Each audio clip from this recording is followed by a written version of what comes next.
बिस्मिल्लाहिर्रहमानिर्रहीम, अस्सलाम वालेकुम। मेरा नाम है मोहम्मद अलीज़ा ख़ान। आप मेरा यूट्यूब चैनल देख रहे हैं।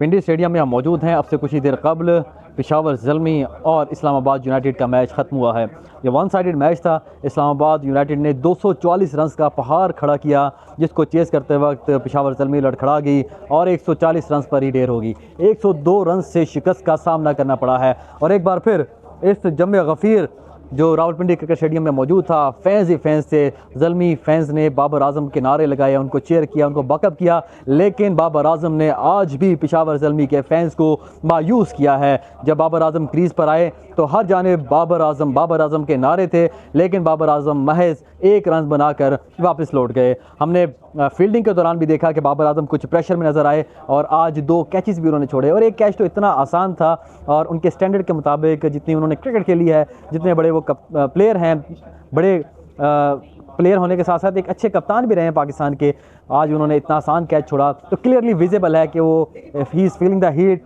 He is under immense pressure. और अब नाक़दीन को मज़ीद मौका मिलेगा उनके ऊपर तनकीद करने का, और कहीं ना कहीं ये तनकीद जायज़ भी है। यहाँ पर वो इंटरनेशनल क्रिकेट में परफॉर्म नहीं कर पा रहे, टेस्ट में उनकी बैटिंग एवरेज वनडे और T20 के मुकाबले में बहुत कम है, और अब हम देख रहे हैं कि T20 में भी उनकी कारकर्दगी बहुत ज़्यादा गिरती जा रही है और इंटरनेशनल क्रिकेट में तो वो परफॉर्म करने से कासिर हैं ही, अब डोमेस्टिक क्रिकेट में या PSL में भी उनकी कारकर्दगी पे एक बड़ा सवालिया निशान है।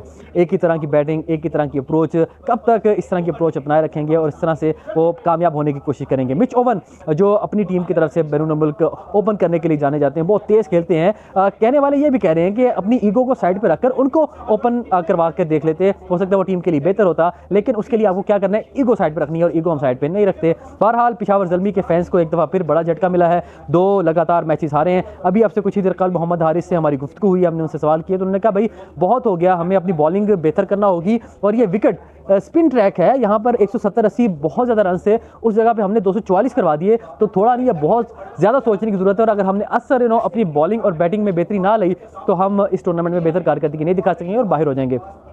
साथ ही साथ उन्होंने अपने मुतालिक भी कहा कि मैंने स्पिनर्स के हवाले से बहुत ज़्यादा काम किया है और आज मैंने अकल भी इस्तेमाल की इसके ऊपर, फिर कह के जिसने आर्मी चीफ सैयद आसिम मुनीर से मुलाकात भी की और कहा यह जा रहा है कि उनकी जानिब से कहा जा रहा है कि एक कामयाब दौरा था। मज़ीद उनकी जानिब से क्या कहा गया है वो आपके सामने रखते हैं। अमरीकी अरकान कांग्रेस ने अपना दौरा पाकिस्तान को कामयाब और मस्बत करार दे दिया। इस हवाले से रुकन कांग्रेस जैक वॉरेन ने कहा है कि पाकिस्तान में मादनियात का शोबा शराकतदारी के लिए अहम है, यहाँ मखसूस शोबों में काम कर रहे हैं। कानकुनी के नए तरीके और नई मसनूआत समेत तमाम अनासिर पैदावारी मुस्तकबिल के लिए नहायत अहम है। कांग्रेसमैन थॉमस रिचर्ड सूजी ने कहा कि पाकिस्तान का दौरा शानदार रहा, पाकिस्तान और अमेरिका के ताल्लुकात को मजीद मजबूत बुनियादों पर इस्तेमाल करना होगा। पाकिस्तानी तारकीन को एक सफ़ीर के तौर पर देखते हैं जिन्होंने हमारी सरजमीन पर कामयाबी हासिल की। वाज़ेह गुज़श्ता रोज़ अमरीकी कांग्रेस के वक्त ने आर्मी चीफ सैयद आसिम मुनीर से भी मुलाकात की थी। अब आपके सामने एक और सिचुएशन रखते हैं। पाकिस्तान तहरीक-ए-इंसाफ के जो रहनुमा हैं, खासतौर पर बैरिस्टर गौहर, आमिर डोगर और उमर अयूब, एक जानिब से ये कहा जा रहा है कि अमरीकी कांग्रेसमैन इनसे मुलाकात करना चाहते थे लेकिन इनकी जानिब से मुलाकात नहीं की गई, और बैरिस्टर गौहर से जब पूछा गया तो उनका यह कहना था कि हमारे पास तो इन्विटेशन ही नहीं आया। जबकि आतिफ खान जो पाकिस्तान तहरीक-ए-इंसाफ की अहम रहनुमा है, उनका यह कहना है कि मेरे इल्म के मुताबिक उन तक इन्विटेशन पहुंचा था, लेकिन बैरिस्टर गौहर साहब ने चूंकि पेशावर जाना था, आमिर डोगर साहब ने अपने किसी दोस्त की या भतीजे की शादी में जाना था, वो वहाँ चले गए, और उमर अयूब साहब की कोई वजह पता नहीं लग सकी कि क्यों नहीं उन्होंने मुलाकात की। तो आतिफ खान ने मुलाकात की है और पाकिस्तान तहरीक-ए-इंसाफ के एक और रहनुमा है गालिबन सवाद से, उन्होंने वो मुलाकात की है, लेकिन बैरिस्टर गौहर की, उमर अयूब की और आमिर डोगर की इस अहम वक्त से मुलाकात नहीं हो सकी। अब रऊफ हसन जो सेक्रेटरी इतलात रह चुके हैं पाकिस्तान तहरीक-ए-इंसाफ के, उनकी जानिब से भी इस बात की तस्दीक की गई कि अमरीकी कांग्रेसमैन से मुलाकात का जो दावतनामा है वो बैरिस्टर गौहर और उन तक पहुंचा था, लेकिन बैरिस्टर गौहर ने चूंकि जाना था पेशावर, इसलिए उनकी मुलाकात इस अहम तरीन वक्त से नहीं हो सकी। तो अब बड़ा सवाल ये निशान है, क्योंकि इनमें जो विल्सन और ब्रिगमैन वो लोग हैं जो फ्री इमरान खान का ट्वीट करते रहे हैं, इमरान खान और डेमोक्रेसी के हवाले से आवाज़ बुलंद करते रहे, इमरान खान से मुतालिक कहते रहे कि उनको नाहक कैद किया गया है, और अब उस सूरत हाल में जब वो इस बैकग्राउंड के साथ पाकिस्तान आए हैं और वो PTI रहनुमाओं से मुलाकात करने के ख्वाह थे, तो क्यों पाकिस्तान तहरीक-ए-इंसाफ के रहनुमाओं ने मुलाकात नहीं की? क्या उनको किसी की जानिब से रोका गया? क्या वो किसी के कहने पर उनसे मुलाकात करने नहीं पहुंचे? इसका जवाब आप देखते हैं, इसका वो दे पाते हैं या नहीं, या आने वाले दिनों में इस हवाले से क्या चीज़ सामने आती हैं। लेकिन एक और चीज़ आपके सामने रखते हैं। कल इमरान खान साहब से मुलाकात के लिए सलमान अकरम राजा ने 6 नाम दे दिए हैं। उन 6 नामों में बैरिस्टर गौहर शामिल हैं, सलमान अकरम राजा शामिल हैं, नईम हैदर पंजोता शामिल हैं, नियाज़ुल नियाज़ी शामिल हैं और 1-2 और वकला शामिल हैं। लेकिन सरप्राइजिंगली इसमें कुछ और रहनुमा जिनका नाम होना चाहिए वो नहीं है। और कई लोग कह रहे हैं कि इसमें इंटेंशनली उन लोगों का नाम शामिल नहीं किया गया। इस हवाले से सलमान अकरम राजा का क्या कहना है वो मैं आपके सामने रखता हूँ। उनके साथ ही साथ आपको ये भी बताते चलें कि सलमान अकरम राजा ने एक लाइन ड्रॉ कर दी है इमरान खान साहब से मुलाकात के हवाले से। उन्होंने चीज़ों को वाज़ेह कर दिया। उनका ये कहना है कि इमरान खान को जेल से मुलाकातों के हवाले से सरप्राइज़ कौन दे रहा है, ये मैं आपको बता देता हूँ।